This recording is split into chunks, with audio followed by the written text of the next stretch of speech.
Lobbying is the act of influencing government's decisions, but who really benefits from it?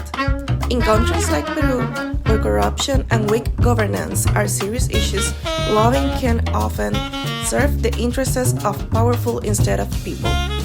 In this interview, we talk with the expert Fabio Cabrera to understand how lobbying works, how it affects our society, and what ethical challenges it presents.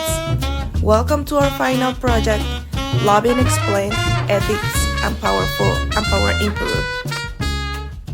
Teacher, and good afternoon, class. Today we delve into a critical, important, and often challenging topic: the intricate relationship between weak governance and the prevalence of corruption. This issue is not only a global concern, but holds particular resonance here in Peru. So, impacting everything from public trust to economic development and the daily life of citizens.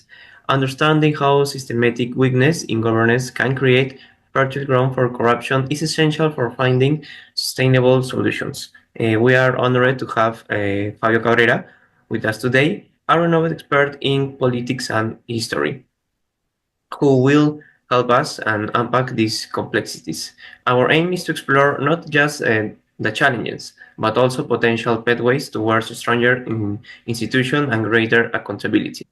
Okay, so let's go. The first question, our topic is lobbying. So the first question is, how do you define weak governance in the Peruvian context? Well, I think weak governance in Peru means the public institutions lack the capacity and will to serve the majority of people, right? So key indicators include widespread impunity, clientelism, lack of citizen participation, and a state captured by corporate and political elites. The next question is, could you provide specific examples of recent or ongoing cases in Peru and where a lack of transparency or accountability within governmental bodies appears to have enabled corruption? Yes, I think so. I remember, well, there are many examples, right? But for example, the Club de la Construcción, right, case exposed collusion between companies and officials to rig infrastructure contracts, for example, right? Also, the revolving door between former ministers and business lobbies continues to erode accountability. Consider the potential for disproportionate influence. Under what circumstance, if any, does lobbying become necessary rather than merely important for effective governance? I think it's a little difficult question because, in my opinion, lobbying is only necessary when grassroots organizations or marginalized communities, for example, demand inclusion. But in practice, lobbying is dominated by corporate actors who distort governance in favor of wealth and, I think, privilege, right? The next question is, what are the key benefits that organized groups or individuals seek to achieve through lobbying?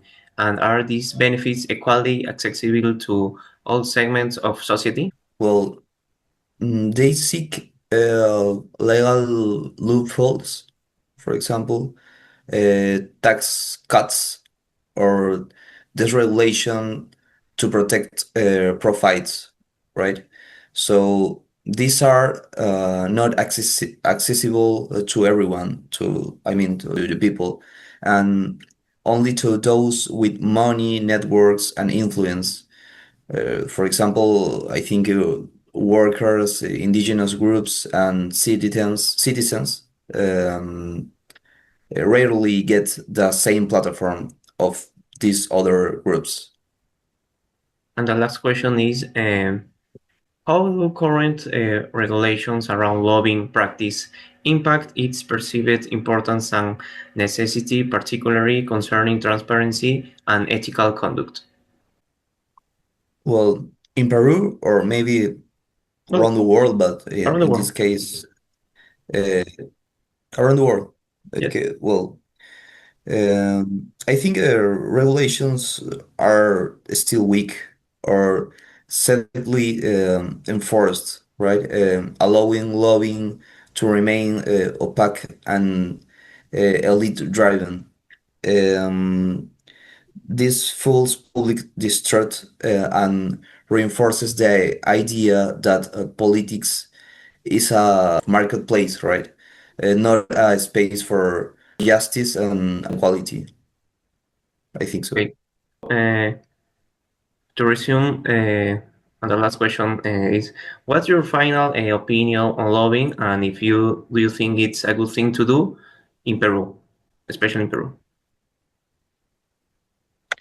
Especially in Peru, maybe I think the most important is do things in public spaces um with honesty. I think do things, works or something like that based on honesty, make these relations better and avoid this lobbying practice.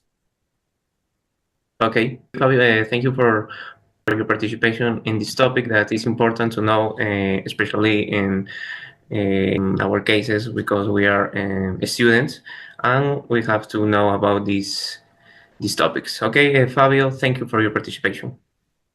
You're welcome. Okay, See you. that's all.